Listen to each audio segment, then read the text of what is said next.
Well, this is a fitting atmosphere for what we're going to talk about today because it's in the wee small hours of the morning, and Yes. the fog has settled in, and it is not a fit night out for man or beast. But what we're going with this show is a series on Sherlock Holmes and, of course, Dr. Watson. And with us is Eric the Blacksmith, who I guess you could say, sometimes you use the word expert. It doesn't sound right, but I mean, you know more about Holmes and Watson than the average bear, don't you? Yeah. Yes, I do. And I've long been interested. But first things first. First things first, Viz. Thanks for having me on. Yeah, I went right through that. Huh? After some email tag, here I am. Yeah. And, my journey to the ahas has really not been unlike your own. We talked about this in our first conversation on the phone, and I want to do this while everybody's listening. And I just wanted to say thanks for connecting with the informer and getting the goods. Yeah, I appreciate that. Yeah, that pretty much did it for me. So. Yeah, I'll tell you, it opened some major doors for me, I have to say.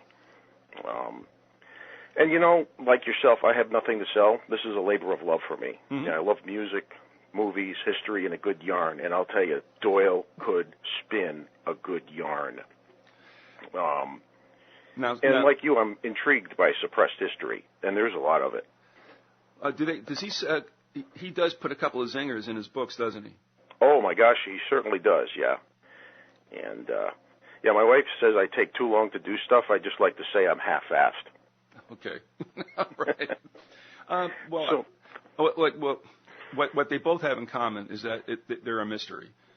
Yes. Whether it's suppressed history or whether it's, as we have a whodunit here with Holmes and Watson.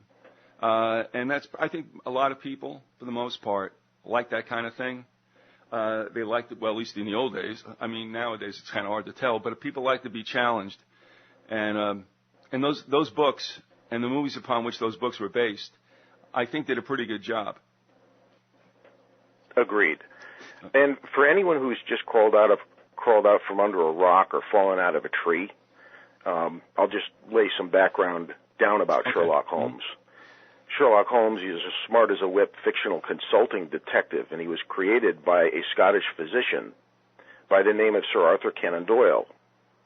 And he was a physician born in Edinburgh, Scotland, in 1859, May of 1859, and he died in 1930. In fact, his first novel, The Narrative of John Smith, was actually published this year for the first time. Huh. Was this a case of the book being misplaced and the manuscript being misplaced, or is it just that I couldn't believe that they couldn't fathom there'd be interest in this? So why the late publishing? I need to look into that. I really don't know. Okay. As to why it was so late. The reason I ask it, I got to tell you, is because I don't understand this stuff. With regard to Hunter S. Thompson, he had written early on his own only fiction piece called The Rum Diary. And I went looking for it back in the 70s. And all I got told was it was out of print. Now remember, there wasn't an internet in those days, so you couldn't go looking all over the place or putting out feelers. You pretty much had to deal with letters, phone calls, and libraries. And they said, oh, no, it was out of print. And then, bang, a couple of years ago, probably more than I remember, out comes, same thing like with Doyle's work. Here it comes. And it's like, all right, now, how in the world did that happen? So that's why I asked you, because actually I was curious about the situation with Thompson, which parallels what you're saying about Doyle. But, yeah, I want to look into that and find out, why that was such a long time. He didn't write only Sherlock Holmes. He wrote science fiction. In fact, you know how you say Crichton gives you hives? Yeah. Yes. Doyle gives me shingles like Crichton gives you hives. Yeah, to explain that a little bit, folks, these are very accomplished people. I mean, he's a physician. It's like almost anything that Doyle picked up, he was like he was even better than very good at it. Really, I mean, what a mind. Yes. And, oh, by the way, can I take my Thanksgiving Viz quiz right now? Okay. All right. The 3 great things about Thanksgiving. Right. Number 1, it's a 4-day weekend. Yay. Number 2, it's all about the chow. And number 3, Santa keeps his fat chookus out of it. There you go. And I want to tell you that I have been, I was pleasantly surprised because a TV, oh boy, get this right. I get a brain lock. The radio station which plays 24/7 Christmas music usually started on Thanksgiving Eve at a certain time. Well, just out of chortles, I went ahead and I took a look at it, and they're playing it now. So, I mean, I'm in heaven. And I'm going to put that link up, too, for anybody who wants to listen online. I'm like a kid. I tell you what, that's the best present I get all year. All right. So, you by the way, you did pass the test. Thanks. Excellent. I'll re-give it on the 19th. Okay. and you can't be in it. Okay. Hey, let's see what Sherlock Holmes. He was based on a real character. Dr. Joseph Bell, who Doyle studied under. He was an expert in his field. He was a lecturer at the University of Edinburgh, and he is best known as an inspiration for the character. Let me ask you this, and I'll stop interrupting you, but I can't let this pass by because you talk about a Bell that's a Scot. I mean, was he at all related to Alexander? I do not know. Right. He was related. He was the great-grandson of Benjamin Bell, who was a forensic surgeon. And in his instruction, Bell emphasized the importance of close observations in making, diagnoses. Mm-hmm. And Bell, to illustrate it, he'd pick a stranger from a crowd and, by observing him, deduce his occupation, much of his habits, and his recent activities. And these skills led him to be considered a pioneer in forensic science, forensic pathology in particular.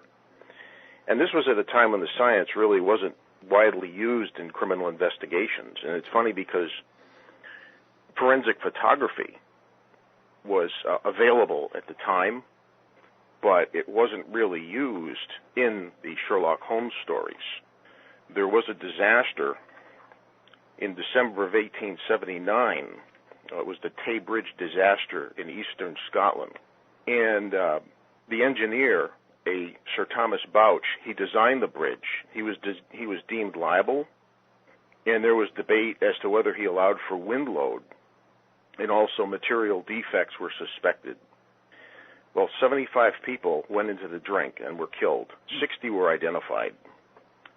And about a half a mile of the bridge went into the Firth, and it discredited Bouch's claim that a derailment could damage the bridge that badly.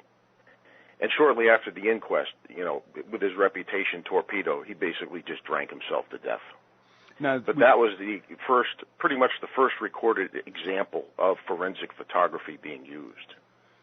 And the clips that we're going to take a listen to, I picked from 2 movies, or actually 3 movies. 2 were from the series, because most of us remember Holmes and Watson as portrayed by Basil Rathbone and Nigel Bruce. Mm-hmm.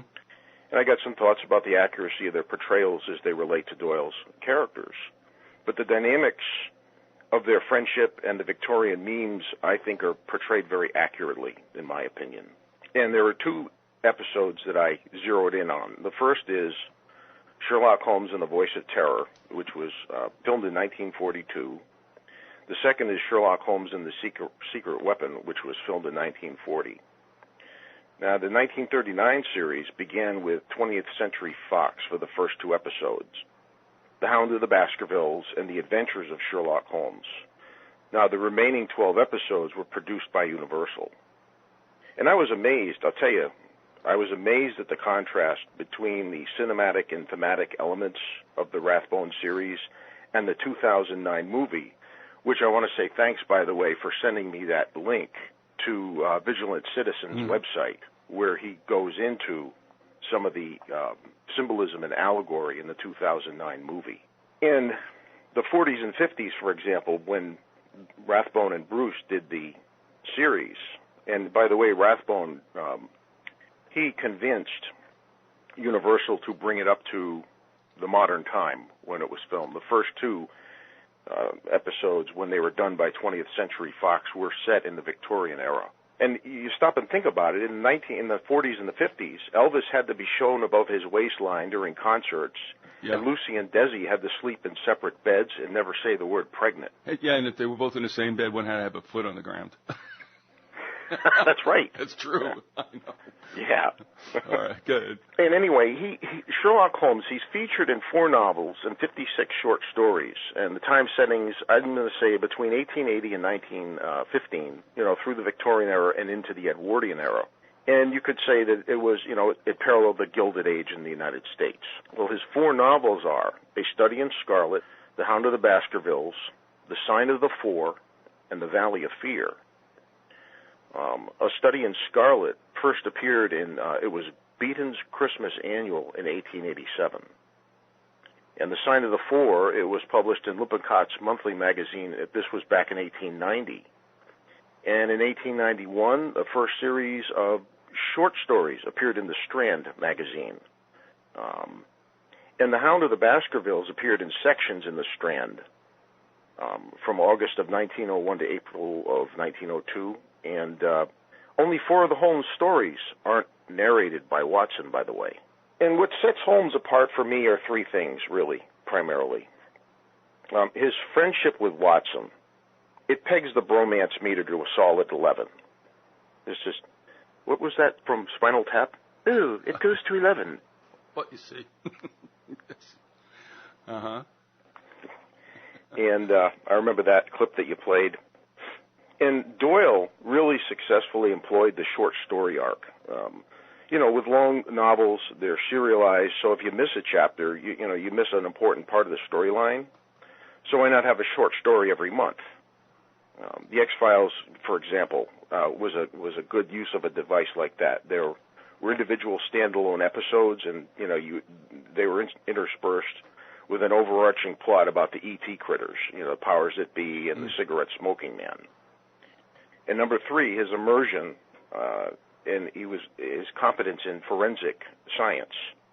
Forensic, meaning of or before the forum. And I'd mentioned about the Tay Bridge disaster, and it's believed he was the first fictional detective to use a magnifying glass as a tool of detection. Can I ask you one thing? Are most of Doyle's books written as a result of a serialized story? I'm going to say it seems to me to be about half and half. Okay. He wrote some science fiction stories. In fact, he wrote another character, a Professor Challenger, which was almost like the exact opposite of Sherlock Holmes. But I'm going to have to say that his major work, which was Sherlock Holmes, was so loved. That was really the one where he serialized. And he stopped publishing Sherlock Holmes, and the popular demand was so great that he had to bring him back. Can you tell me, off the top of your head, what years spanned the writing of all the Holmes books? About, I'm going to say 1880 to 1915. The Victorian era and into the Edwardian era. 35 years. Mm-hmm. That's quite a bit to sustain a character, let alone interest in the character. Yes. Yeah. And you made a good point, because as children, when we first, and remember, we grew up with the same Sherlock Holmes movies. Whatever we saw when we were like 12, we were watching for the rest of our lives, because that's all there was. And it never dawned on me that there was, I guess, a change in the era, because I accepted whatever happened in the TV, in the movies, as being, well, that was back then. And yet, when he wrote it, the characters were like the whole stories were even further back then.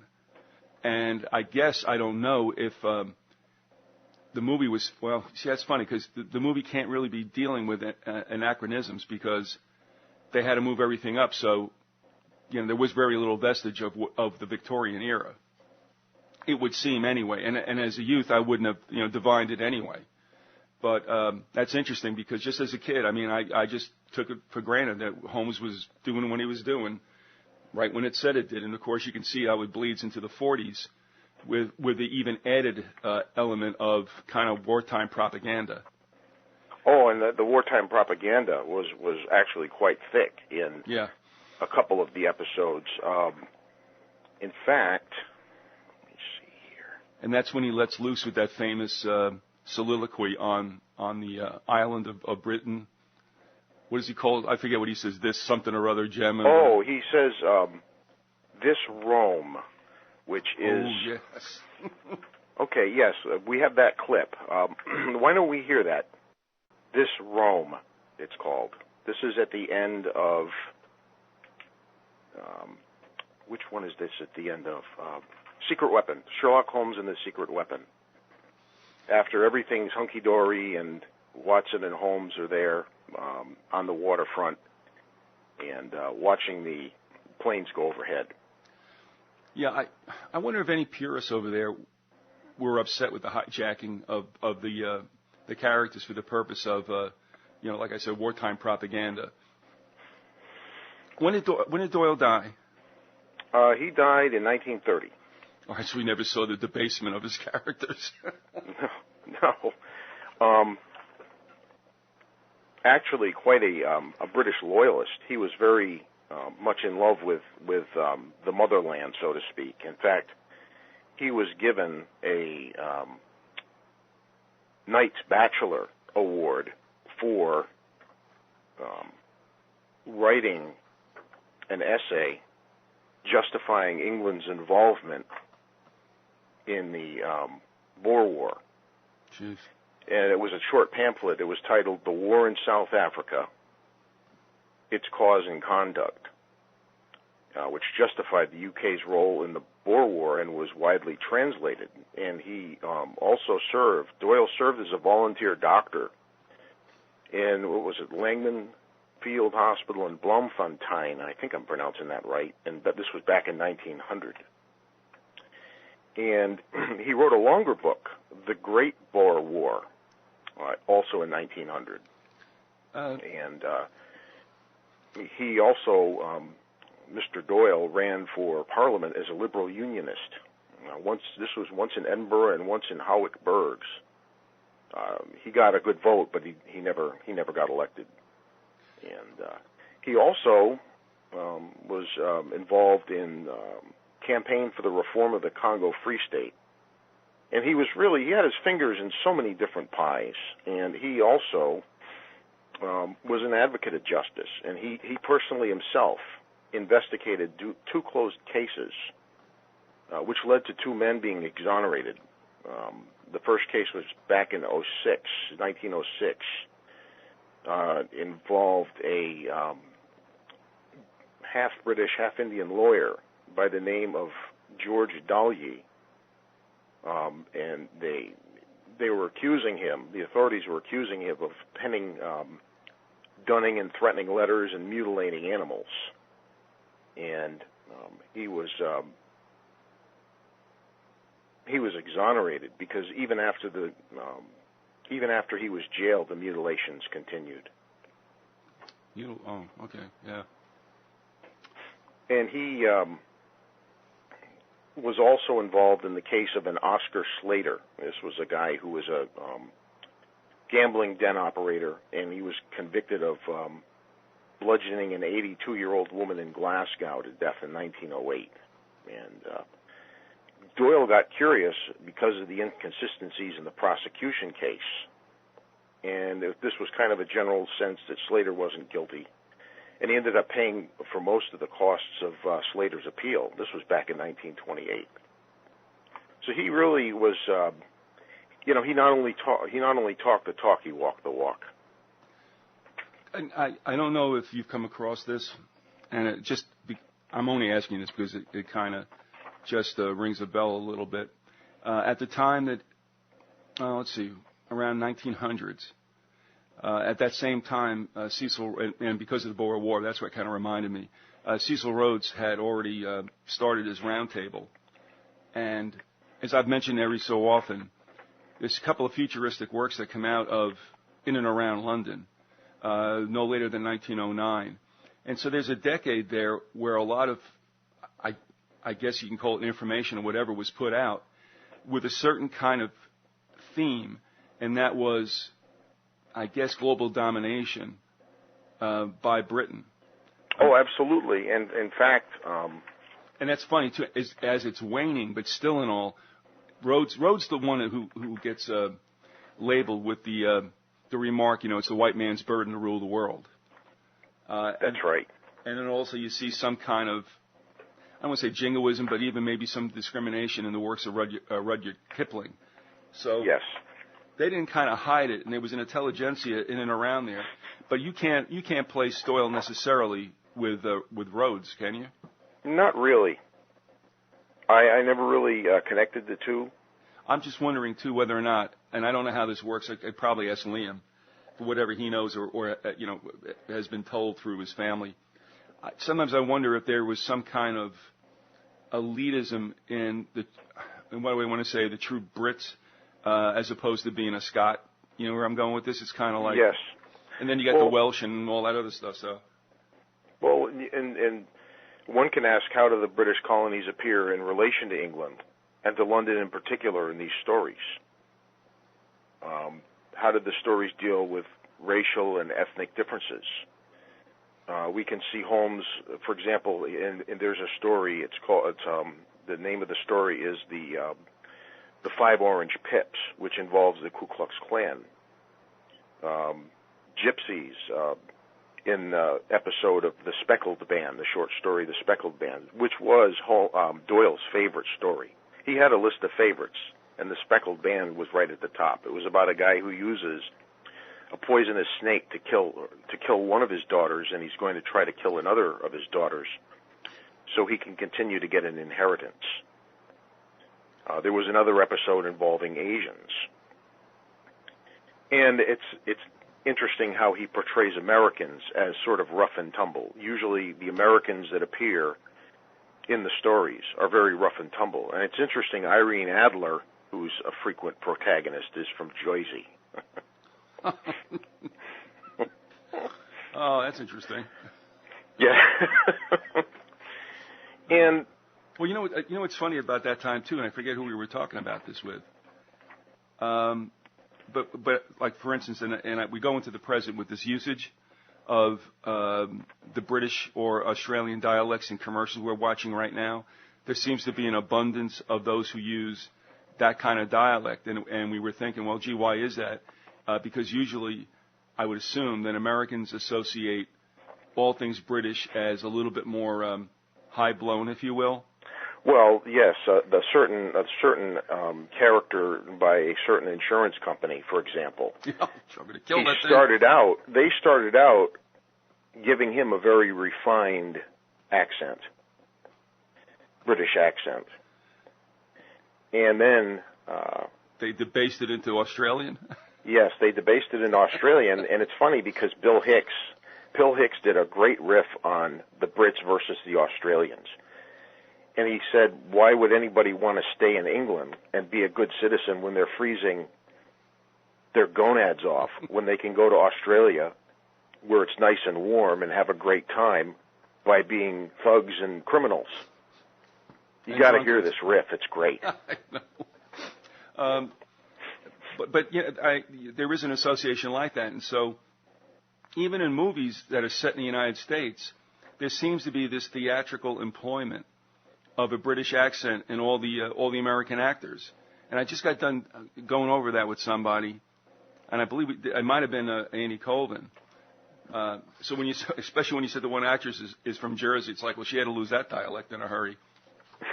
So, well, she in the movies or in the 2009 film, she sounds like she could be from basically anywhere USA. Mm-hmm. In Holmes and Watson, I mean, there has been debate about, are these guys homosexuals or anything like this? No. They're by no means romantic partners, but they are life partners. In fact, here's a track from the 2009 movie where a fortune teller gypsy accosts Holmes and especially Watson. And she gets Watson's attention by mentioning Mary. And it comes out that Holmes tipped her, paid her, to say disparaging things about Mary. Because Holmes, he enjoys his time with Watson. And they get together so often. And really, who could ask for a better bud than Watson? So Okay. why don't we hear She Grows a Beard? There's one thing you failed to deduce from the watch, Holmes. Really? I think not. The time. I have to get back, Holmes. Taking tea with the in-laws. Oh, Wrecking your future, sir. absolutely not. No, thank you, Mum. You need to hear what I have to tell you. We have no need of your lucky heather, gypsy woman. Even if it's to do with Mary.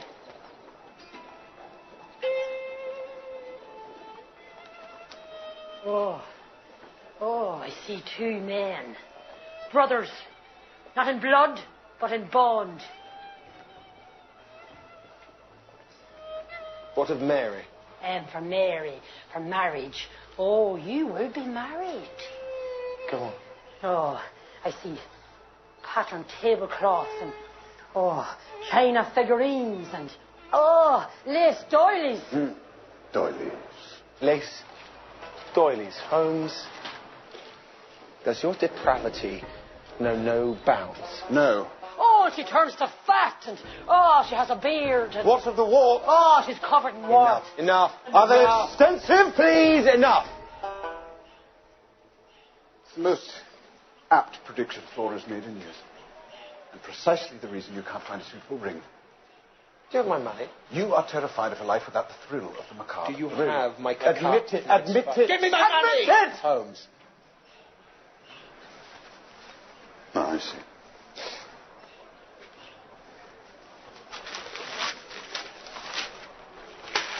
Thank you.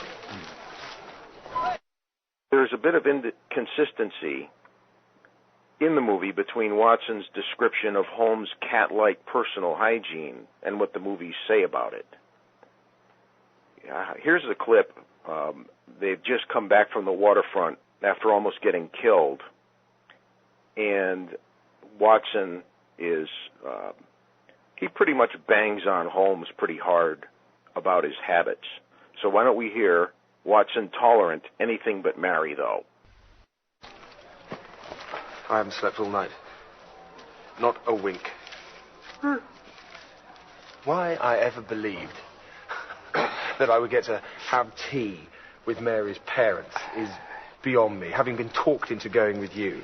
We were set upon manner with self-defense. I've been reviewing my notes of our exploits over the last 7 months. Would you like to know my conclusion? I am psychologically disturbed. How so? Why else would I continually be led into situations where you deliberately withhold your plans from me? Why else? You never complained about my methods before. I'm not complaining. You're not. What do you call this? How am I complaining? I never complain. When do I complain about you practicing the violin at 3 a.m, or your mess, your general lack of hygiene, or the fact that you steal my clothes? We have a barter When system. do I complain about you setting fire to my rooms? Our rooms. The rooms. When do I complain that you experiment on my dog? Our dog. On the Redstone dog. is our dog. Where I do take issue is your campaign to sabotage my relationship with Mary. In The Adventure of the Musgrave Ritual, Watson sort of dishes on his partner. And I'll quote from the story. This really is quite a glimpse into the character of Holmes and his relationship with Watson. The Adventure of the Musgrave Ritual, I'll just read the first 2 paragraphs. An anomaly which often struck me in the character of my friend Sherlock Holmes was that, although in his methods of thought, he was the neatest and most methodical of mankind, and although also he affected a certain quiet primness of dress, he was nonetheless in his personal habits one of the most untidy men that ever drove a fellow lodger to distraction. Not that I am in the least conventional in that respect myself. The rough and tumble work in Afghanistan, coming on the top of a natural bohemianism and disposition, has made me rather more lax than befits a medical man.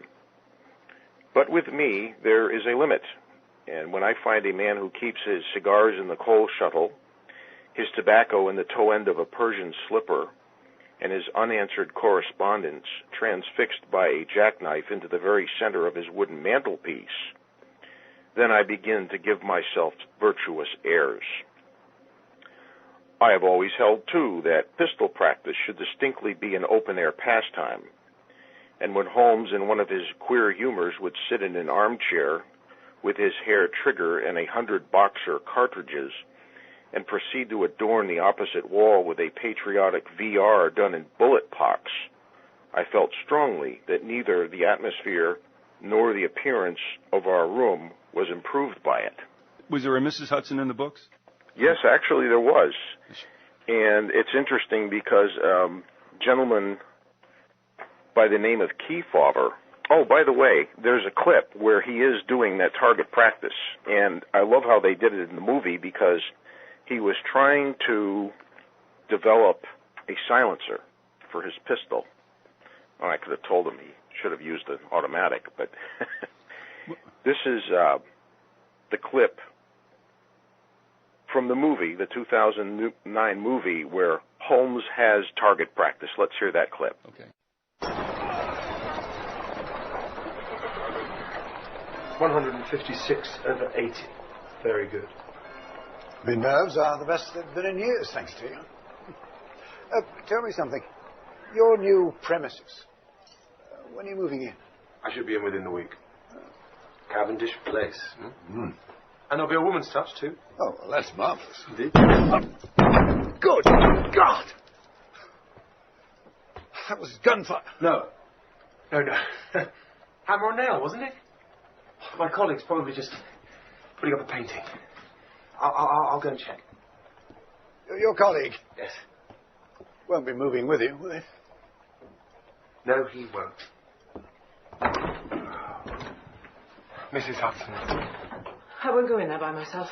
Not while he's got a gun in his You don't hand. have to go in there at all. Give me the paper. Oh, what'll I do when you leave, Doctor? He'll have the whole house down. He just needs another case. That's all. Oh, couldn't you have a longer engagement? I smell gunpowder. It's not right, you know. Not in a domestic environment. Thank you, Captain Phipps. Perhaps a nice cup of tea. Same time next week. Come along, Captain. It's quieter downstairs. Mrs. Hudson, bring something to cheer him up.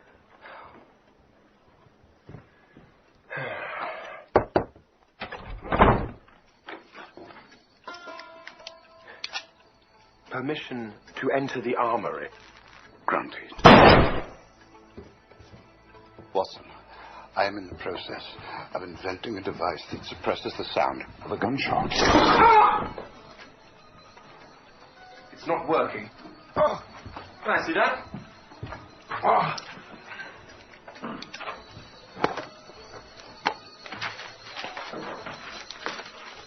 You know, it's been 3 months since your last case. Gently, Watson. Be gentle with me. Ah! Do you think it's time you found another one? I can't but agree. My mind rebels at stagnation. Give me problems, give me work. The sooner the better. Paper. Let's see then. There's a letter here from Mrs. Ramsey of Queen's Park. Her husband's disappeared. He's in Belgium with the scullery maid. Is it November? Yes, Holmes. All right. Lady Radford reports... Oh, her emerald bracelet has disappeared. Insurance swindle. Lord Radford likes fast women and slow ponies. Ah, I see you're the attending physician at Blackwood's hanging. Yes. It was our last case together, and I wanted to see it through to the end. Now, this gentleman named Kefauver, it's interesting you mentioned Mrs. Hudson, because Mr. Kefauver, he presented a speech at an Arthur Conan Doyle symposium and he talked about the ladies loving Doctor. He has that shy but rugged thing going for him, and he theorizes that Watson had no fewer than 6 wives. Because I'm sorry, that comes out of the books, though. In the books, Watson is referred to. I mean, was Watson ever really married in any of those books? Yes, he was. Okay, he did. He with Mary Morstan. That was really the one wife that he had. And what about the fictional characters, literature characters? How were they disparate in age in the books, or were they pretty close? They were pretty close. Because you look at Rathbone and Nigel Bruce, and clearly Nigel Bruce character, Watson character, it looks like he's older and more frumpy, and so you dismiss the thing about. Let me say this: in English composition, and we all went through it, right? We get out of high school, and then finally we're faced with some professor that would address himself to or herself to what was the latent anything in the abundance of action characters who come in pairs, and that would be Pancho and Cisco, right? Mm-hmm. That would be Batman and Robin, which is a real weird one. But it's you always go through that kind of thing. Was there latent homosexuality? Blah blah blah. When we watch the movies, we kind of excuse Watson off as already having had his day, if you know what I mean. Yes, he's been around the circuit. You know, he's a little seasoned, and he was portrayed in the movies, at least in the 1939 film series, sort of as a bumbler. Yes, absolutely. That's when you were saying, wouldn't Holmes be the perfect bud? And I was just thinking, okay, from the portrayals in the movies, the one most recent, obviously, I would say, yeah, that's the guy I wanted in the more recent movie, whereas in the other, the Basil Rathbone series, it'd be like, is there anything I can do to get away from this guy? So, and we're going to get into this later on, so I'm not going to press it, but would you say, and I think this is going to be in the positive, that is, the Holmes portrayed in the recent movie is more like the Holmes from the book? I'm going to have to say or yes. Closer. Okay. I'm going to have to say yes. I don't think he would be quite as devious or as much of a practical joker involving telling the gypsy to tell Watson about his future wife. Maybe he would be, but I just never got that impression.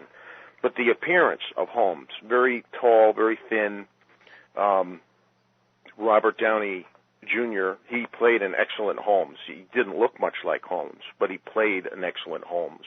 And the relationship between the two of them was really, in the books, in the stories, Watson was a highly competent man, and they were almost equals. And it was believed that Watson was even a better pistol shot than Holmes. Nigel Bruce, I believe he was in World War I himself, and he took something like 11 bullet wounds in his leg. Almost died over there. He was referred to, the way he portrayed the character in the 1939 series, I don't remember exactly who coined this term, but he was referred to as Bubicus Britannicus. Oh, nice. Yeah. And in one of the movies, from the 39 series, the voice of terror was based on the character. The voice of terror was based on a real personage by the name of Lord Haw-Haw. It's believed his name was William Joyce, and most people have just heard of Tokyo Rose, but there were other practitioners of propaganda. You had Axis Sally. You had, I believe there was Pyongyang Sally. And then there was Lord Haw-Haw. And in the episode The Voice of Terror, he appears over the airwaves, and he seems to call events as they happen. He'll come on the radio and say there's going to be a train crash, and there's a train crash. Right, I do remember. Yep. Okay, and let's see. Let's hear the clip. So let it be announced. So let it be done. Gentlemen? I think so. How do you do? I haven't had that pleasure. May I introduce my friend and associate, Dr. Watson? How do you do? I'm afraid I've arrived at an embarrassing moment. Not at all. This gentleman here. Admiral Sir John Prentice. Admiral Prentice objects most strongly to my being called in. How could you possibly infer that? From the carpet. Carpet? A man who rises from his chair and digs his heels sternly into the carpet is violently opposed to something, and the Admiral, being quite distressed by the criticisms of the press, would be most apt to resent my intrusion. Well, you've just arrived from Sevenoaks. Yes, of course. How on earth did you know that? Oh, pardon my mentioning it, but adhering to your left boot heel is a variety of play known only in Sevenoaks. An amazing piece of deduction. Elementary, my dear Bob. Here's a broadcast of the Voice of Terror.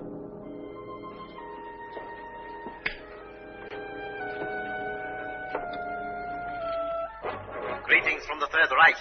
Are you listening, stout fellows across the channel? Are you listening, you little body of incompetent men known as the Inner Council? Today, a new thrill, a new proof of the invincibility of the Fuhrer. Right now, a crack express train laden with British troops and nurses is speeding across England. In just one moment, it will leave the rails forever, crashing twisted metal, the cries of the dying. They can't. Now, They wouldn't dare. It's impossible. They couldn't have got around the men are laughing, joking. That one in the third car reads a letter from home. It is the last letter he will ever receive. The train is rounding a curve. Its whistle is screaming. Farewell, it is saying. Farewell. You have just heard an exact reproduction of the way it sounds, the way it must actually be. The hearts of the German people bleed that innocent men and women have to be killed because your stupid war man... Shaw speaking. Have you any news of the Liverpool Express? Time and time again offered in peace. But if your blundering war cabinet cannot see that England is already lost, then it is our sacred German duty to prove it to them over and over and over until they are on their knees, begging, pleading, groveling for the exquisite mercy of our Führer. Each night, the voice of terror will announce... Shut it off. Stop it! Of England, even as you listen, and you... Yeah, Watson, he can be a bit absent-minded. For example, he'll come into the front room and he'll hold Tobel and Holmes at gunpoint in The Secret Weapon, which the Sherlock Holmes and The Secret Weapon, that was based on the Norden bomb site, which was actually a bomb site that was classified at some point. But he'll come in and hold Holmes at gunpoint, and then Mrs. Hudson comes in, and she was played by Mary Gordon, who played many times the old frumpish maid, and was quite popular in that role. And after Watson realizes things are okay, standing there absent-mindedly holding his cocked revolver pointing at Holmes. You know, but the way he's portrayed in the 39 film series, the absent-mindedness, the things that he does are of little consequence. When really, when it comes down to nut-cracking time, Watson, he saves Holmes a number of times. And in the movie series, and I say series because Downey only made one movie that I know of as Watson, Holmes. There's going to be another one. I believe it's supposed to come out around Christmas time this year, from what I've heard. Yeah, that was going to be the next question, whether or not they were going to do it. I don't know how well that movie was accepted, but sometimes when movies aren't well accepted, because it doesn't appeal, you know how that goes, right, to the mass. I mean, it's a little bit higher than that. Look at what was it? What was that movie? Shawshank Redemption. That movie seems to get better with age like a good bottle of wine. I mean, it was really panned. It was panned by the critics, and now it's on. There are some movie lists where it's considered one of the best, one of the top 100 movies. And it's funny how some movies, you know, the critics hate them, but the masses love them, and the other way around. Yeah, and so that if one, you know, if they didn't get that great a reception, it doesn't mean they were bad movies. It was just that, yeah, the taste of the herd, excuse to say, but, you know, isn't all that great. Yeah, and the Well, for the 2009 movie, they started the filming in October of 2008, and they were over, in England, and that's where they did a lot of the filming. Also, I just wanted to, before we get too far away from it, it seemed to me that in the movies, and that's where I was going originally with Basil Rathbone, that the play between the two, it seemed that like Rathbone never, goofed on him, didn't play him for a Falstaff or anything like that. Always kept a certain amount of respect for him. Kind of bemused sometimes at his befuddling, but never pointed it out necessarily. So there was this at least mutual respect, as opposed to, kind of using him as a foil, which did not happen as far as I could see. He wasn't treated as a schlemiel. He was respected. You're right. He was, for the most part, respected. I mean, there was a little a shot at humor when this guy Tobel, who develops this bomb site in the movie Secret Weapon, he gets shot in the hand, and Holmes asks Watson to take a look at it, and Watson says, "It's a bullet wound," and Holmes says, "Congratulations, Watson." And the reception, it's received, the 2009 films received generally positive reviews. I think it was, let's see, what is it, the Rotten Tomatoes top critics? Mm-hmm. I guess it's a 6.2 out of 10, which isn't too bad. No, for them especially. Yeah. Yep. And, Ebert, he gave the film 3 out of 4 stars and highlighted the film's characters. And who was it? Jake Tomlinson of Shave magazine. He said that they were perfect together, Downey Jr. and Law, and I'd have to agree with that. Those two played off each other so well. Yeah, that's true. Who was the one? Were we talking about this? I don't know. Somebody, and if it was you, Eric, let me know. I don't think it was. I was talking about this with someone else, and they were saying, I believe that, at the end of the movie, it might have been Jeff Long, I'm not sure, but at the end of the movie, it got a little, preposterous in a sense, and it really did need that kind of ending. That's where the woman who kind of plays both sides against each other falls off the crane. And when you do a down shot on her, it looks like she's died in the configuration that she's fallen, and all of a sudden she's like back up to life again, and saves the day. And it was almost like, what was that about? I mean, the whole movie was decent, and they kind of resorted to this thing, and it just didn't go over that well. And yet, to me, that movie and the use of the green screens, that just really caught a very strong, I hate to say this kind of stuff, ambiance. Uh-huh. You know what I mean? Because, they didn't make London look like it was sunny and bright and all that. It looked, dreary, No, you say green. What do you mean by green screens? Well, they used to call them the blue screens, remember?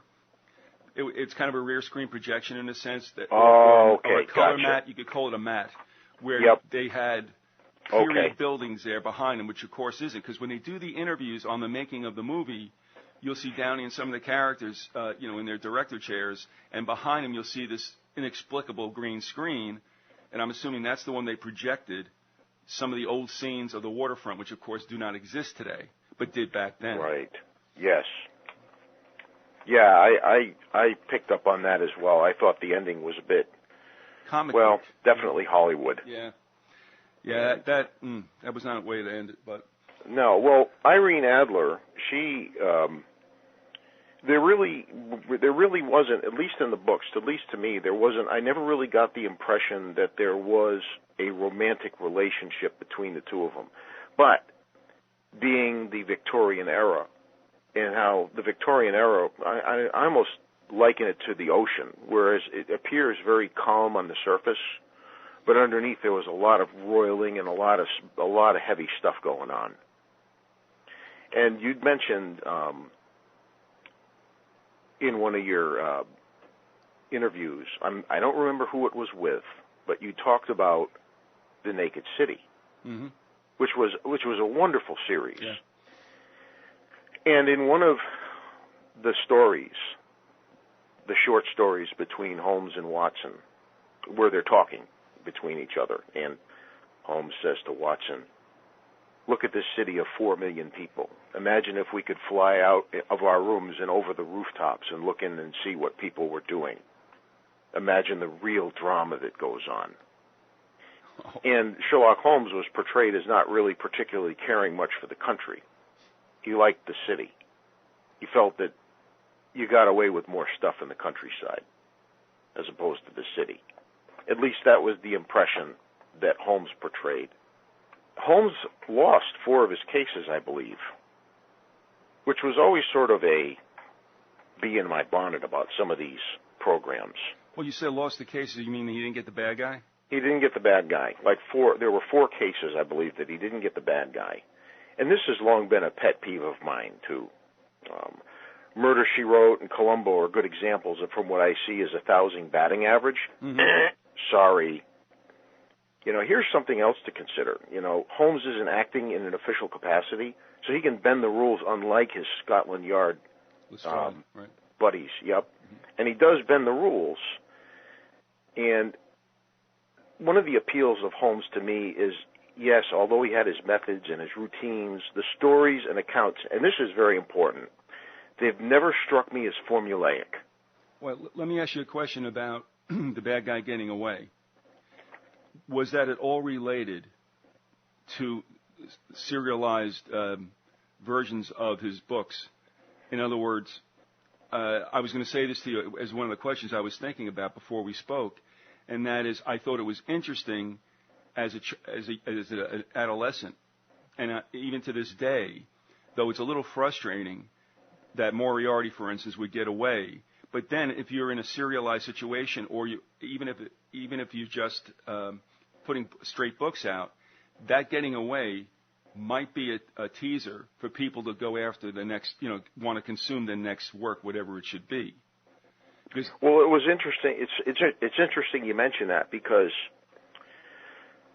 when Holmes, or when Doyle killed off Holmes, it was supposedly Holmes and Moriarty were at Reichenbach Falls.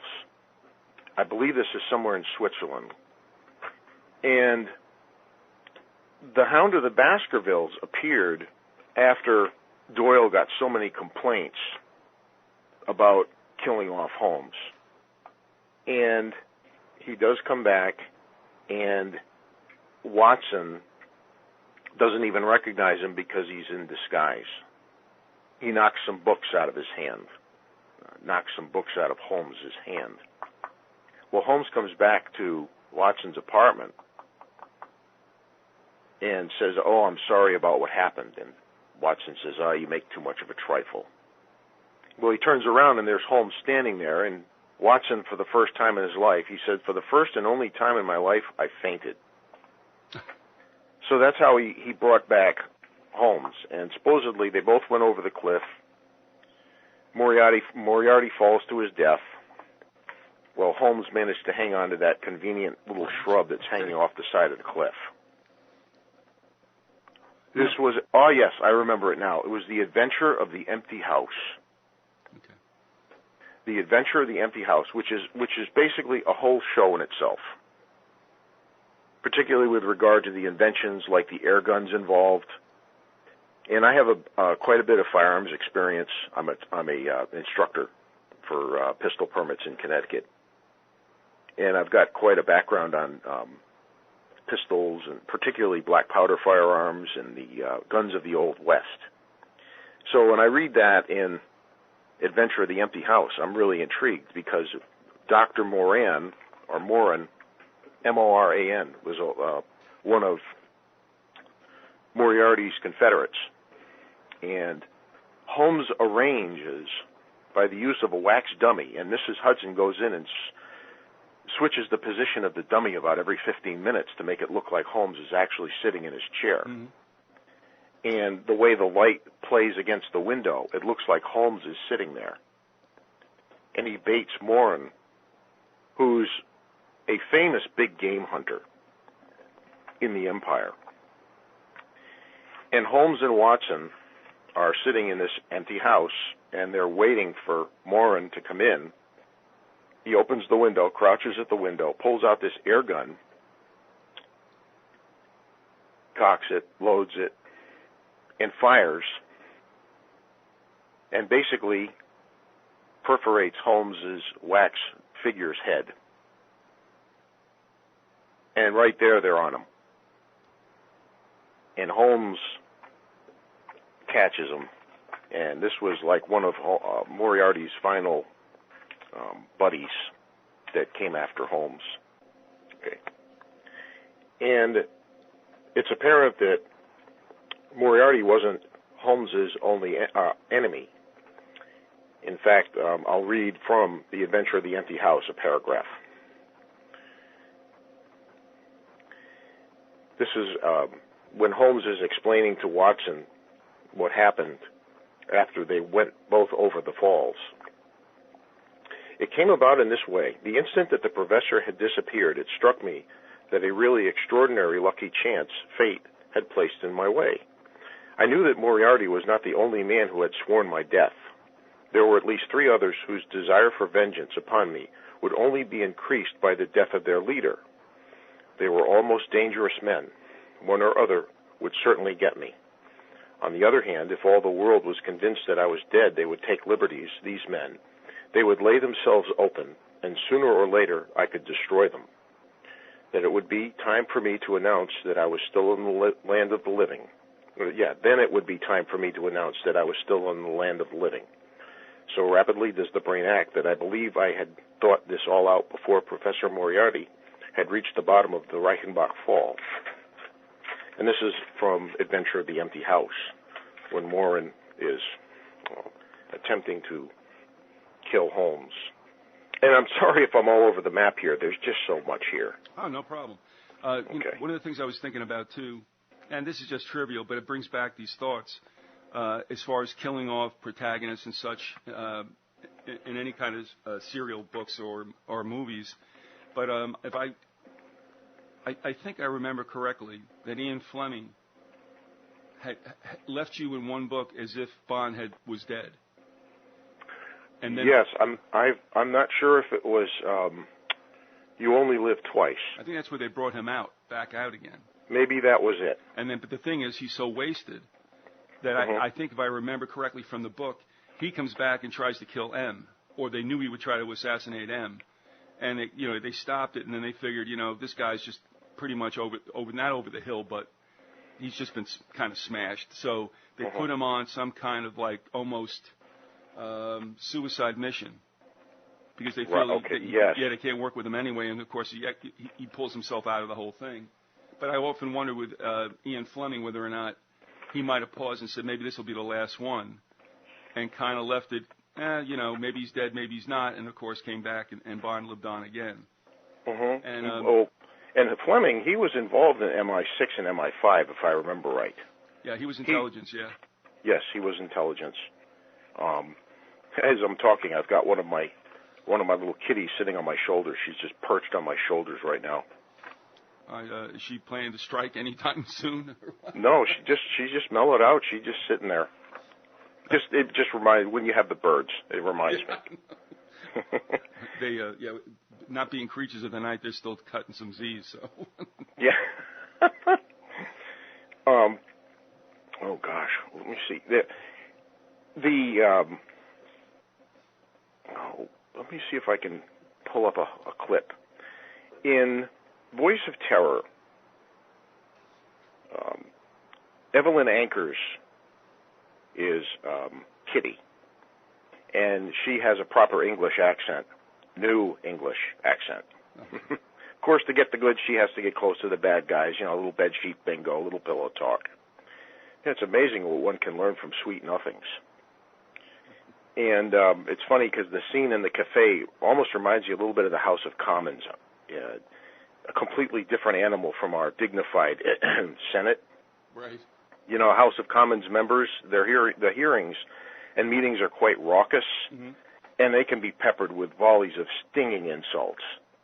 Yeah, I just heard one of them said, "Sir, your ignorance is almost as ugly as your mistress." That kind of stuff. Anyway, here is a clip where Kitty's in the bar, and Holmes is giving her the bad news that, okay, she's now a widow. And then he tells her to do this for God and country, and so this is the clip. Holmes gets out the rah-rah. I'm sorry. I'm deeply in his debt. Before he died, he said one word. Christopher.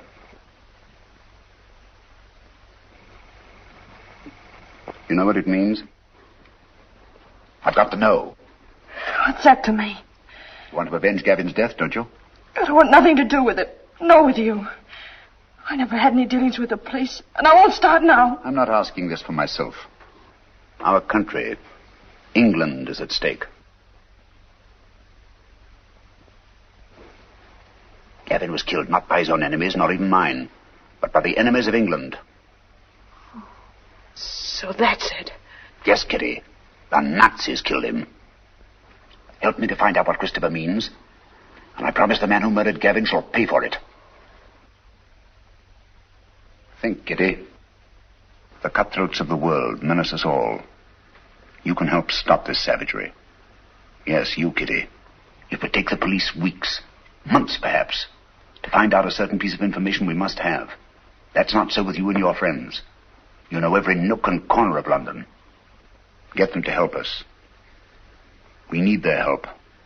Your friends will become an army. Do you understand?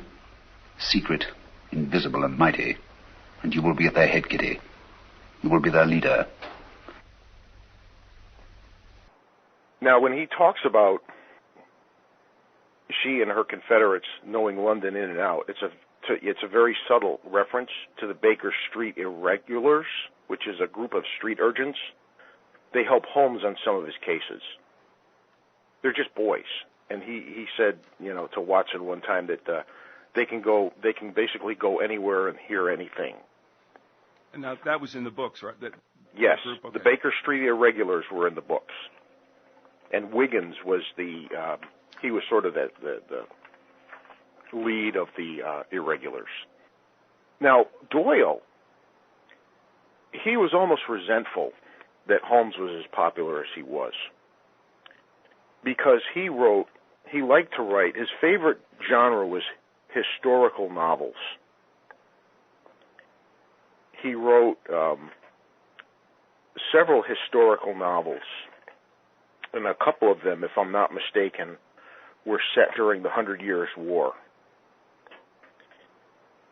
And also, this is kind of neat, he was involved in spiritualism. Oh, yeah. Mm-hmm. And we had talked about a possible relationship with Baum. And I'm still trying to find some stuff about Baum as far as his relationship with Doyle. But all right, and what we're talking about here is about the author of The Wizard of Oz. Yeah, that's right. Who was L. Frank Baum. Right. He was also. They both were exponents, weren't they, or proponents of theosophy, right? Yes, spiritualism and theosophy, and it's interesting how that started. It's believed that back in 1848, there were some young ladies, and in fact, the Fox Girls they were known as, and this was back in Hydesville, New York, which really kind of, parts of New York State have their own interesting history in and of themselves.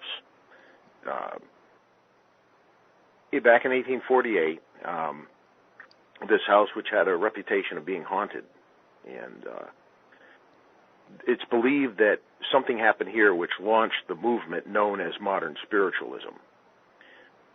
This family, they had 3 teenage daughters, and I don't say much right there, who claimed to hear strange rapping noises at night. The girls thought a ghost might be producing the noises, so they tried to respond by clapping their hands. and they soon evolved the code for communicating with the ghost of a peddler who had long ago visited the house and had been murdered there. Now, is this actually in the United States or in England? This was in Hydesville, New York. Okay, all right. Back in 1848. A skeleton was later found in the basement, and it seemed to confirm that somebody had been murdered there. And naturally, all the locals really, glommed onto it. And these girls became instant celebrities. And they would supposedly communicate with spirits by using taps and knocks, automatic writing, voice communications. Supposedly the spirit took control of one of the girls. So this kind of, long story short, this really kind of caught on. People known as mediums initiated this, and they imitated this, and they began communicating with the dead, charging for their services, accepting donations, and the seance was conducted in dark or dimly lit rooms. You got the people sitting around the table, and sometimes the table would lean, and sometimes people feel a cold breeze. Things would pop out of thin air. Musical instruments would play. And, the skeptics, of course, were saying, this is just BS. This is deception and fraud. And spiritualism, it flourished well into the 20th century, and it still exists today. Well, I guess the cat got out of the bag. Margaret Fox, she confessed. This was in October of 1888. She appeared before an audience of 2,000 to demonstrate how she fraudulently produced the spirit wraps. This was in her stocking feet. This is a small pine platform 6 inches above the floor. Margaret produced raps audible throughout the theater by cracking her toe joints. Doctors from the audience came on stage to verify the source of the sound. Are you familiar with the Cottingley fairies? No. Okay. 2 young ladies back in July of 1917, 2 cousins, in fact, just girls. They were in Yorkshire, and they produced photographs they had taken of supposedly of fairies in their garden. Now, Elsie Wright, she was 16 years old, and her cousin was Frances Griffiths, age 10. They used a simple camera, and they, said these are just a couple of girls. They don't really know anything about photographic trickery or, the precursor to Photoshop or whatever they had back then. And they had these, supposedly these little nymphs or elves or fairies dancing upon the bush. And there's some pictures, pretty girls, very pretty girls, and you can see them with these little figures. And Doyle bought this whole thing hook, line, and sinker. And the mystery of how and why these images were made, they continue to, just raise question marks amongst students of hoaxes, frauds, deceptions. And these girls were interviewed in 1975. They were still alive. And I guess Elsie said, "I've told you that they're photographs of figments of our imagination, and that's what I'm sticking to." Well, this gentleman named Fred Gettings, he came across some pictures that these little cutouts matched almost, word for word. It was a 1915 children's book. And he can talk, yeah, okay. And Doyle wrote a couple of letters or articles justifying the existence of these fairies, and really he really believed wholeheartedly in spiritualism. It's Gilbert Chesterton, he said about Conan Doyle's gullibility. He said, "It has long seemed to me that Sir Arthur's mentality is much more that of Watson than it is of Holmes." Ouch. I seem to remember, I guess it was he and his wife that soured on the mysticism, if I remember correctly. What happened was, it wasn't with Baum, it was with Houdini. Right. The seance between his widow, Louisa Holmes. Louisa Doyle was Arthur's wife, and she was into seances and such. And they had Houdini at the seance, and Houdini, was so close with his mother and his wife, and he wanted to contact his mother in the great beyond. And Houdini, he really was an exposer of a lot of frauds. He would go to seances and he would, find the string attached to the playing trumpet and all that kind of thing. Well, I guess what soured him was that Mrs. Doyle said that, okay, your mom is in contact, and she's telling you Merry Christmas. Well, she was a Yiddish Jew her whole life and hardly ever spoke a word of English, so that automatically put Houdini over the top, and he said, you guys are frauds. And Doyle was so convinced that Houdini was the real deal, so to speak, was really magical and had all these powers, that they had a falling out. They had a big falling out. Where Houdini said, hey, look, I'm just an illusionist. My tricks are tricks. But Doyle wouldn't believe that. He really believed that Houdini was, supernatural talent. Well, these girls who were involved with these Cottingley fairies, I guess they finally came clean around 1983, 1982, interviews with Joe Cooper, that they'd faked the first 4 of the photos. I'm not sure how many there were altogether, but these were paper cutouts. But this was really Doyle's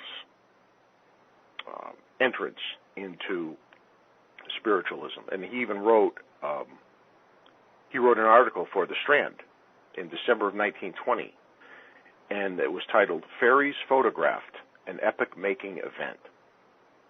And there was another one in December of 20, Fairies Photographed, report by E.L. Gardner in The Strand. And Conan Doyle wrote a book, The Coming of the Fairies, in 1921. So he was very involved with spiritualism, and he basically went to his grave as a firm proponent of spiritualism. I really couldn't find anything where Baum and he were involved. Maybe that's just something I haven't found yet, and it's out there. It's just waiting for me. How many trips do you know that Doyle might have made to the United States? I believe he made one trip. Do you know the time period offhand? Oh gosh, when was it? I believe it was 1927.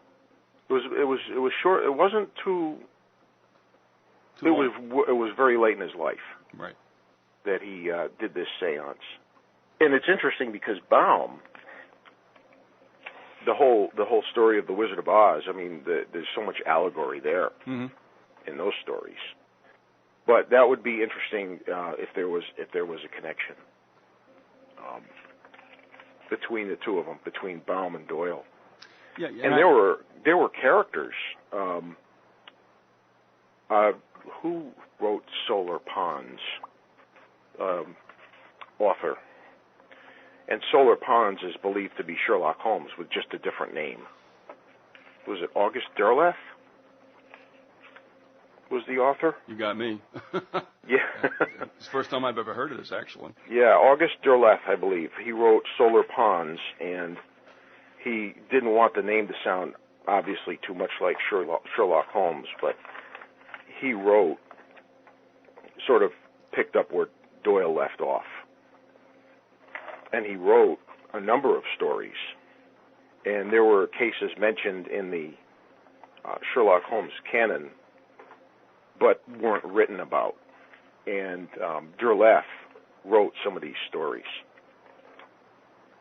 Now, Doyle, he wrote a thesis on tabus dorsalis when he was in medical school, which I guess it's a degeneration of the sensory neurons that carry information. This is what he did. He was an ophthalmologist, and he was accused of not pulling his weight. He was involved with somebody else, and I can't remember the name of the doctor.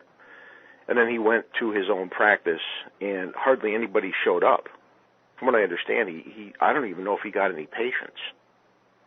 So that's when he took to writing.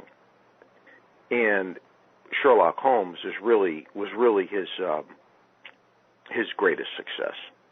Now, Holmes is believed to have had Asperger's syndrome.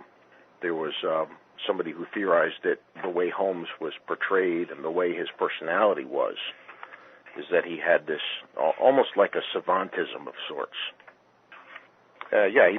Doyle practiced, he studied ophthalmology in Vienna, and he moved to London in 1891, and he wrote in his autobiography that not a single patient crossed his door.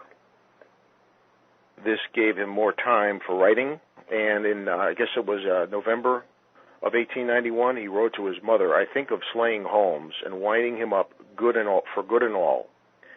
He takes my mind from better things." His mother responded, "You may do what you deem fit, but the crowds will not take this lightheartedly." So in 1893, he wanted to dedicate more time to his, what he considered more important works. And this is when Holmes and Moriarty apparently plunged their deaths together down the Reichenbach Falls. But like I was saying earlier, the public outcry was so great that he brought him back in 1901. This was with the Hound of the Baskervilles. I think that's everybody's favorite, too, by the way. Oh, what a brilliant story. And, it's funny because, thanks for mentioning that, that the Hound of the Baskervilles was based on, it was inspired by a myth that Doyle learned about. A black dog is a ghost.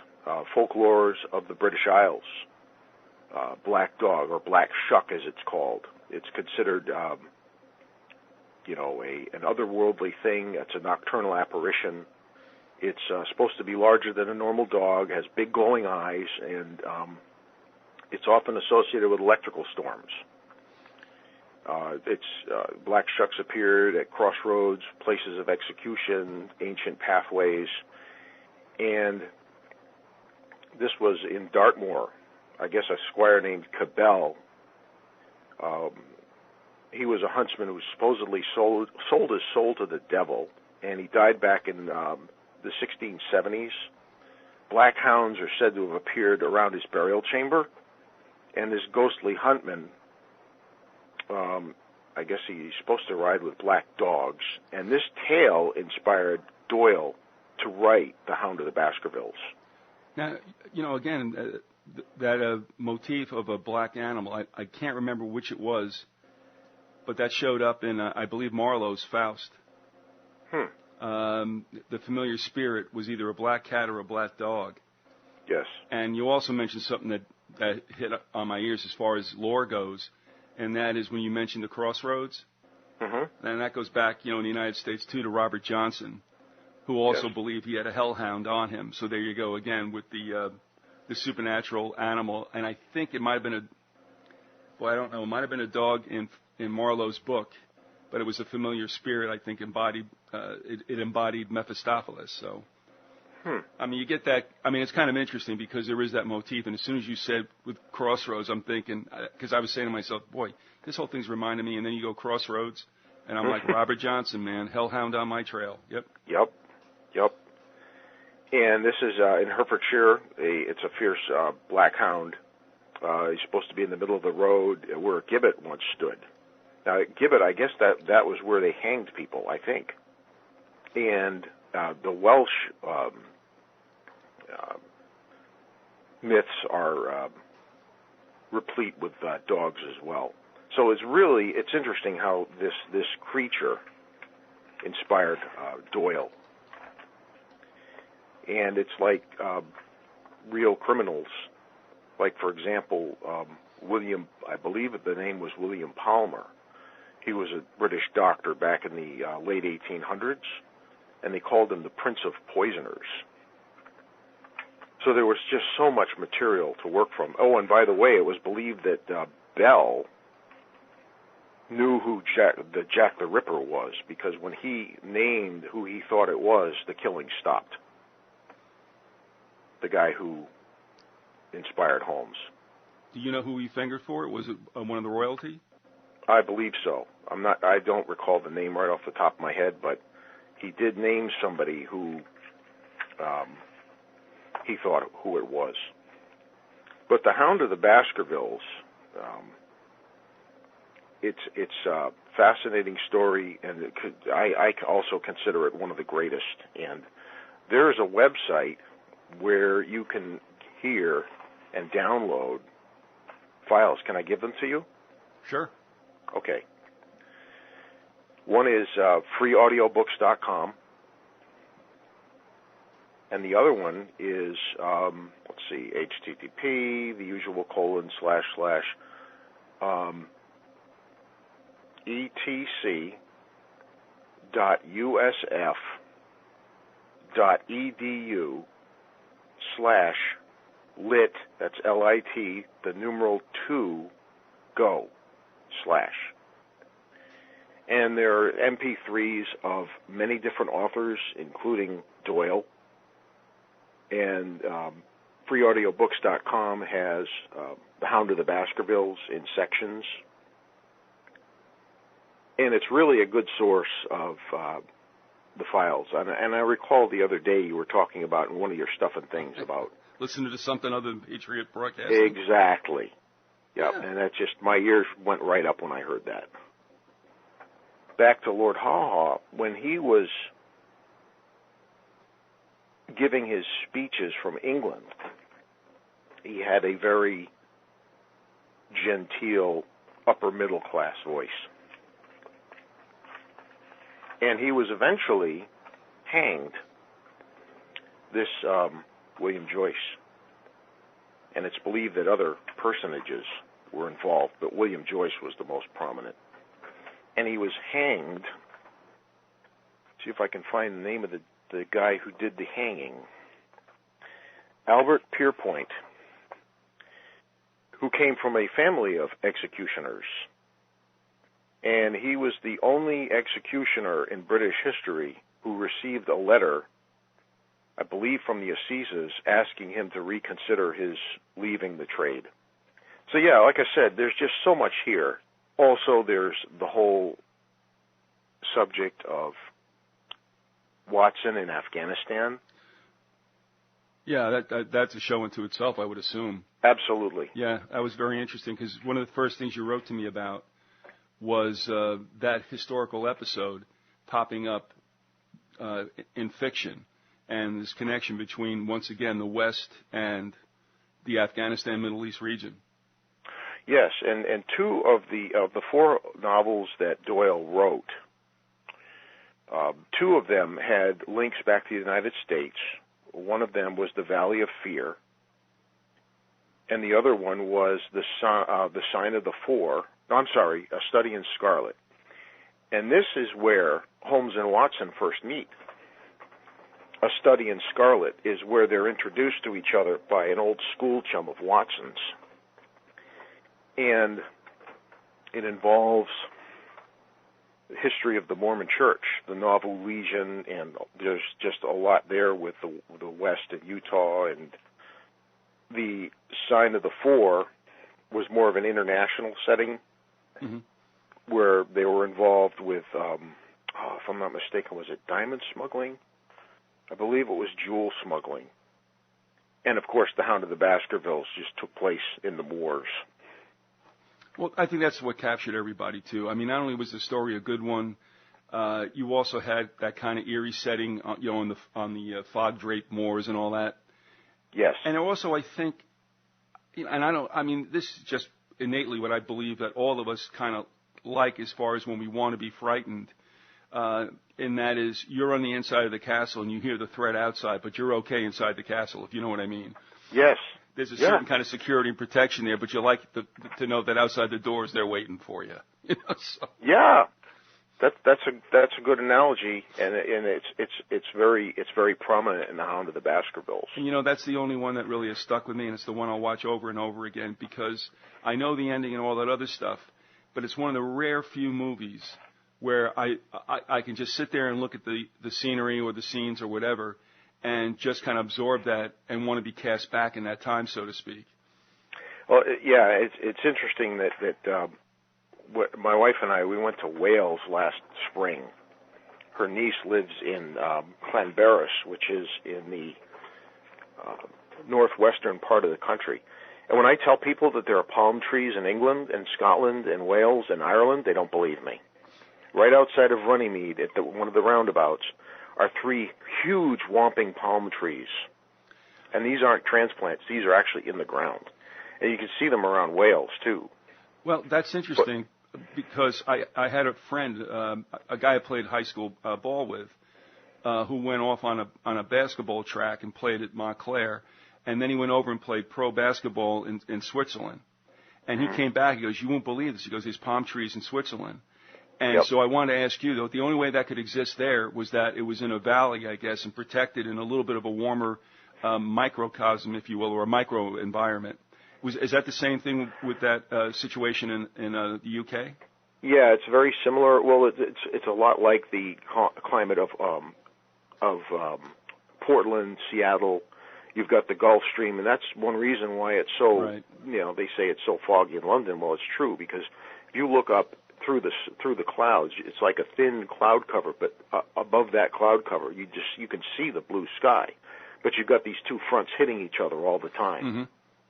And it's actually, the climate over there is very mild. It's very even, and it doesn't really get below freezing all that much. It's funny, you go in Wales, and you know how here you see the Spanish underneath the English. If you go to Walmart, there it's Welsh at the top and it's English on the bottom. Ooh. They're pretty much bilingual over there. What tongue do they hang on to? I mean, they hang on to the Welsh when they're talking amongst themselves. But if somebody like Joe Tourist from America comes over, like myself, they'll speak English. In fact, they're not too crazy over the Brits by and large. They actually are more friendly towards Americans, some of the Welsh, than they are towards the Brits. Long history there of a lot of tension and war. And I went to Carnarvon Castle. It's, I believe it's Conway in Wales. And this is a proper medieval castle. And it's amazing the difference between how it actually was and how it's portrayed in the movies, as far as the medieval lifestyle and what really went on back then. I mean, just the tour guide really, I tipped this guy. He was just sort of standing there and, waiting for tourists to come by and be led by him on the tour of the castle. And it wasn't the standard tour where everybody followed the regular guide that's employed by the castle. He was sort of a standalone. I believe he taught at one of the schools. I don't remember which one. And he was saying that back in the medieval times, because the life expectancy was so short, life expectancy was maybe 40 years old, 38 years old. So basically it was a bunch of teenagers wreaking havoc with each other.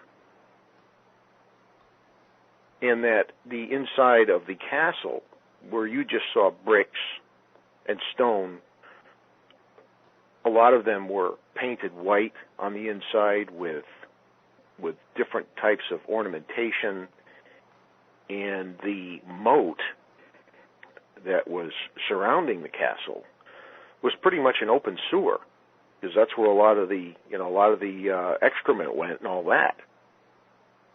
And the way the windows were designed, brilliant design in Carnarvon Castle, where you could be standing straight in front of this window and an arrow could be coming at you from a window maybe 20 feet to the left, because there were like X's. The windows had like shaftways and alleyways that were set 90 degrees from each other.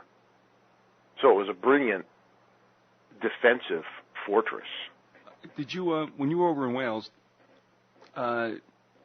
is there any kind of attitude toward them of being like a little mystical? Oh, absolutely. Absolutely. And it's funny because when you go over there, when Johanna and I go over to, that's my other half, by the way, when we went over there, and every time we do go over there, if I engage in conversation, political conversation, conspiratorial conversation, whereas you get kind of what I like to call the demented farmer's look over here in America. Yeah. Over there, it's, yeah, so? I know that. When are we going for lunch? It's a real ho-hummer for them. Yeah. It's a totally different attitude than what I've encountered in the United States, at least for me. Well, what I got a kick out of, I think this goes back to Richard III, I'm not sure, but it was they're getting ready for a big battle, and the Welsh are late there and there's like a crack by one of the, this is Shakespeare, of course, writing this, but there's kind of a crack on the Welsh. It's like, why are they late or something? It's like, well, you know them, they're going through their little mystical thing, so. Yeah. Oh, and we went through, in fact, her niece is one of the top-rated climbers in the UK. She's a professional climber. I mean, the mountains there, it's just, it's beautiful, absolutely beautiful. And she took us on some tours, and really, there is a mystical air, and you almost feel like one of the hobbits is going to jump out from one of the rocks at any time. There is that atmosphere. I really couldn't put my finger on it, but it's there. Llanberis, the slate, there's a slate museum there as well that we went to. And the slate was shipped all over the world because it was very useful for roofing material. And the artistic work that these guys did with the slate was just exquisite. I mean, almost some of this stuff looked like doilies, and they have a demonstration at the museum, the blacksmith shops, and how this enterprise was powered by water power, because there is a generator on the lake, right across the lake from Llanberis. There is a generator, and they use that in case they need to just throw some extra juice into the grid. Very mountainous, and just, sheep just running all over the city, or all over the town. I don't know, it's rural, but it's also, I don't know, it almost has the feel of the city as well. It's hard to explain. It really is. But the people there, they have a different attitude. There's no doubt about it. Well, I just got a kick out of the fact that, it really wasn't a nasty crack, but it just alluded to what was, I guess, understood at that time, that the Welsh, they're a little different. So. Oh, yeah. Well, the Brits and the Welsh, the Brits, they just seem to love to go to battle. It's like with Afghanistan. They got their butts totally kicked, but they just keep going back for more. And that's an adventure you don't hear that much about with regard to, Britain and military exercises, if you will, or incursions or theaters, whatever you want to call it. I'm not really all that aware about the Brits in Afghanistan, but of course, their footprints are all over the Middle East. Oh, yes. So they got into it with the old Mujahideen. Well, actually, it was with Watson. He was in the Battle of Maiwand, and the Afridi tribe almost captured him.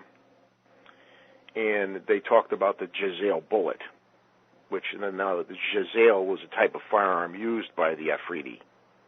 And these are just long-time tribes of Afghanistan who've basically been there since prehistoric times. And that's a whole show in itself, the whole thing with Afghanistan and how Watson was involved over there. And now, just to fix it for a second, this is something that was contemporaneous to Doyle writing the book. So was that happening at the same time? Was it concurrent, the Afghanistan intrigues? see, a lot of it was earlier. Like 1842. Oh, okay. Is when a lot of the battles took place. I wonder if that was in back of the Crimea War. It would seem that was right about the same time.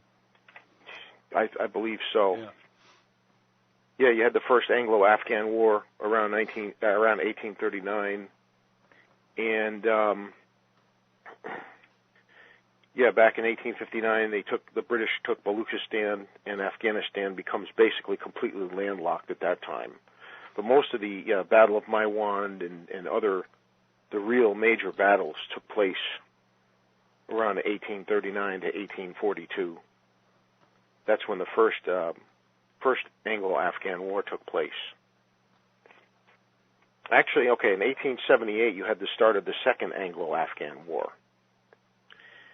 And the British invade, and the Afghans they put up a very, very strong resistance. And in 1880, the Battle of Maiwand took place. So this was in 1880 that it took place. I know there's some kind of subtextual reason that they were there, but you take a look at Afghanistan, and I'm still amazed anybody wants to go in there and just start duking with the locals. Yeah. It looks forbidding, as you said. It's landlocked, and like what were on the Brits' minds? Unless they were there for the opium, I don't know. That was part of it. They were there for the opium, and I believe there were minerals there as well that they were after. Silver? I think it was silver. Yeah, and this was and the U.S. didn't formally recognize Afghanistan until 1934. But they have it's been said that Afghanistan is where empires go to die. It would certainly seem so, but it's you got to wonder why. It's the same mistake over and over again. The Russians don't do well in there by around the 80s, and Lord knows what we're doing there now. Holy mackerel! Oh yeah, not good. So the Brits, they've been beset by rebellions as well. You had the Indian Rebellion of 1857, and the good old British East India Company was a mutiny of sepoys, and you had this was India's first war of independence.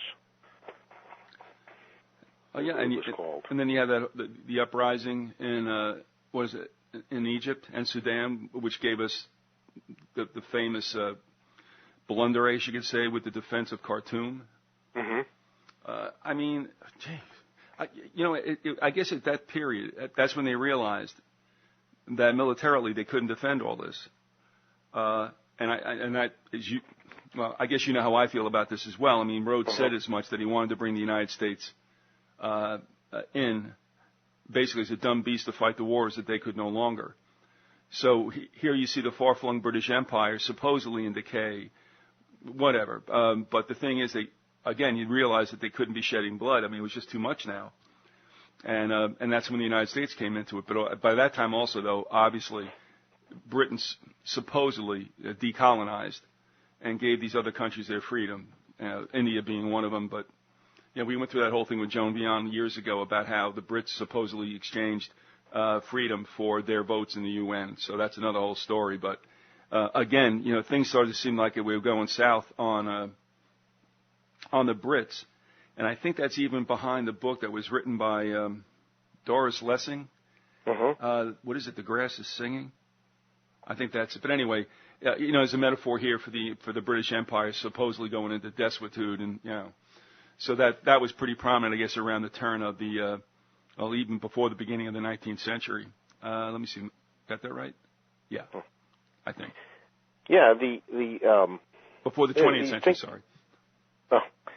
You stop and think about it, though. Here's an entire army of what was then the most powerful military nation in the world, just routed by a bunch of tribesmen with clubs and muskets. And this was at a cost of I believe this was the first Afghan war. It cost the Brits 15 million pounds, which is about £1 billion in today's money. 40,000 lives. And the Brits have just gone back from war. It's funny. It's the women of the Lascar tribes are particularly brutal. They would take a British or a prisoner. They would take a prisoner. This is an R-rated one, ladies and gentlemen. You might want to tell the kids to go sit in another room for this one. The women would tie a British soldier down, pry his mouth open with a stick, and they would urinate in his mouth and drown him to death. Oh, that adds an whole new concept of waterboarding. It sure does. It sure does. Ay, ay, ay. Yeah. So Watson was saved from that fate.